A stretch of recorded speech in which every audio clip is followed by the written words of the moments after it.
திரு நாகராஜன் ஐயா அவர்கள்.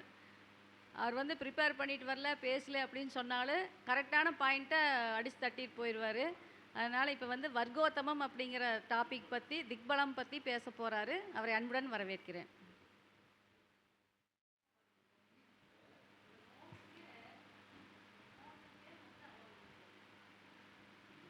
அனைவருக்கும் வணக்கம். எனது தாய் தந்தையரையும் எனது குருநாதர்களையும் எனக்கு இந்த ஜோதிட கலையை கற்றுக் கொடுத்த அனைத்து ஆசான்களையும் அவர்கள் தம் பாதங்களை வணங்கி என் உரையை ஆரம்பிக்கிறேன்.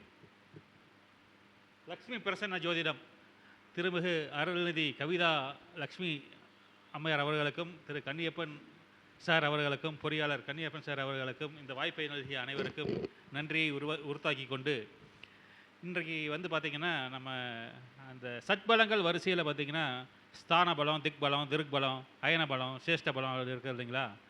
அதில் வந்து பார்த்திங்கன்னா அதாவது நம்ம ஞானிகள் வந்து இன்றைக்கி நம்ம எவ்வளவோ கோடிக்கணக்கில் ஆய்வுகள் பண்ணி விண்வெளிக்கு செயற்கைக்கோள்கள் அனுப்பி ஆய்வு பண்ணும்போது அவங்க தன்னுடைய ஞான திருஷ்டிலேயே எல்லாம் பார்த்து சொல்லி வச்சுட்டு போயிட்டாங்க. யாராக இருந்தாலுமே ஒரு மனிதனே அவனுடைய உட்கார்ந்திருக்கிற இடத்தை பொறுத்து தான் அவனுடைய செயல்பாடுகளுக்கு அவனுடைய மதிப்போ பவரோ இருக்கும். அதே மாதிரி கிரகங்கள் எங்கெங்கே உட்கார்ந்துருக்குங்கிறத வச்சு ஒரு 6 விதமான கணிதங்களை போட்டு அதுக்கு அந்த பிந்துக்களை கொடுத்து அந்த கிரகம் எவ்வளவு பலமாக இருக்குது, அது தன்னுடைய ஆதிபத்திய காரகத்துவ விஷயங்களை எவ்வளவு அது அந்த நன்மை தீமைகளை அந்த ஜாதகனுடைய பூர்வ புண்ணிய கர்மாக்களுக்கு தகுந்த மாதிரி கொடுக்க முடியுங்கிறத ஒரு கணிதங்களை அற்புதமாக பண்ணி வச்சுட்டு போயிருக்காங்க. அது நம்ம அனுபவத்தில் பார்க்கும்போது நமக்கே ரொம்ப பிரமிப்பாக இருக்குங்க.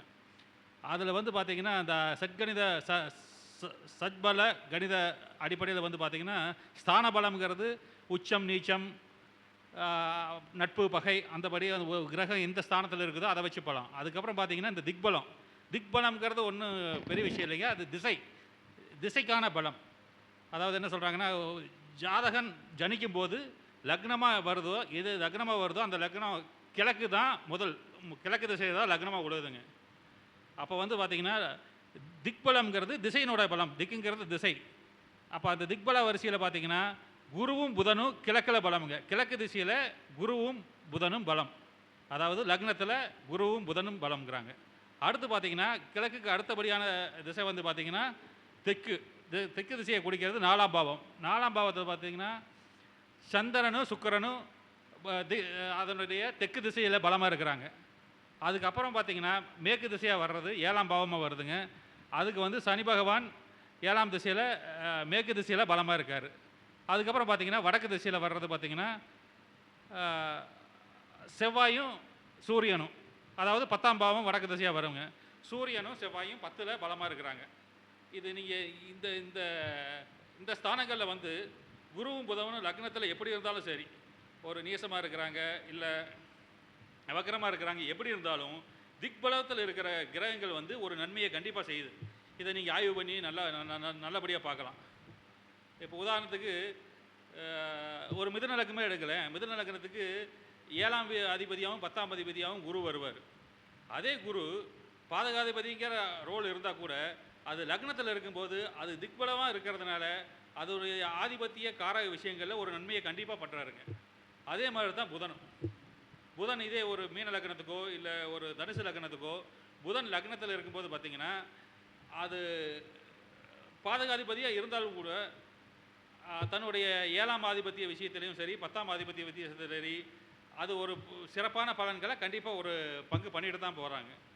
அதே மாதிரி தானுங்க 4 இப்போ மிதுன லக்னத்துக்கு 4 வந்து சுக்கிரன் இருக்கும்போது அது நீசமாக தான் இருக்குது. பார்த்திங்கன்னா மிதுனத்துக்கு 4ஆம் இடமாக கன்னி வரும். கன்னியில் சுக்கிரன் நீசமாக இருந்தால் கூட அதனுடைய ஆதிபத்திய பலன்கள் 5, 12 ஒரு நல்ல விஷயங்கள், அதுக்கான 12ஆம் இடத்துக்கான பலன்களும் 5ஆம் இடத்துக்கான பலன்களும் சுக்கிரனோட காரகத்துவ ரீதியான பலன்களும் ஒரு நன்மையை தான் கொடுக்குதுங்க.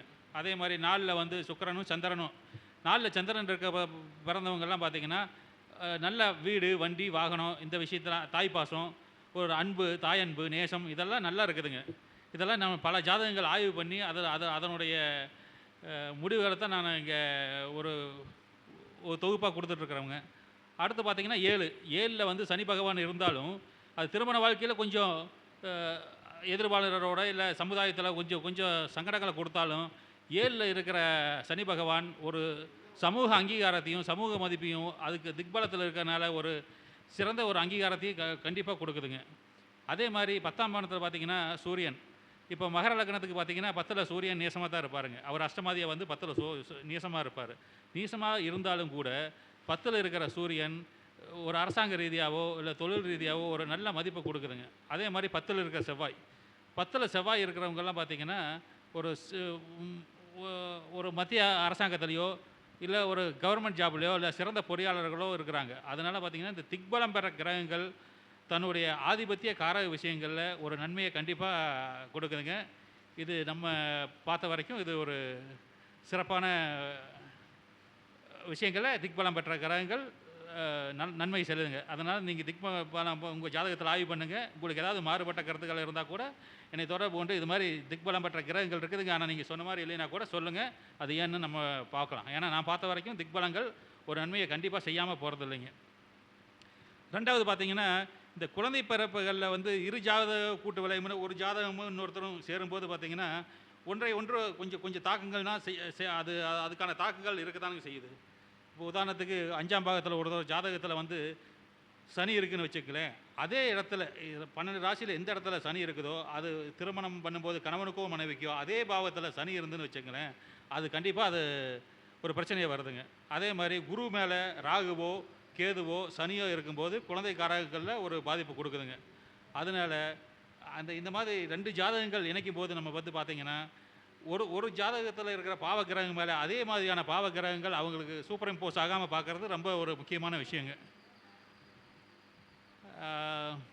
எனக்கு இந்த வாய்ப்பை கொடுத்த கவிதா அவர்களுக்கும் பொறியாளர் கன்னியப்பன் சார் அவர்களுக்கும் ஆன்லைன் கரூர் அஸ்ட்ரோ டிவி நிறுவனர் திரு ரவீஷ் ஜெயக்குமார் ஐயா அவர்களுக்கும் நன்றியை தெரிவித்துக் கொண்டு விடைபெறுகிறேன். நன்றி, வணக்கம். ஜோதிடர் நடராஜ் அவர்கள் அருமையான ஒரு திக்பலம் பற்றி ஒரு நல்ல உரையை பதிவு பண்ணியிருக்காரு. நடராஜ் அவர்களை கௌரவிக்கும் விதமாக ரவீஷ் ஜெயக்குமார் அவர்கள் பொன்னாடி குத்தியாக கௌரவிப்பார்.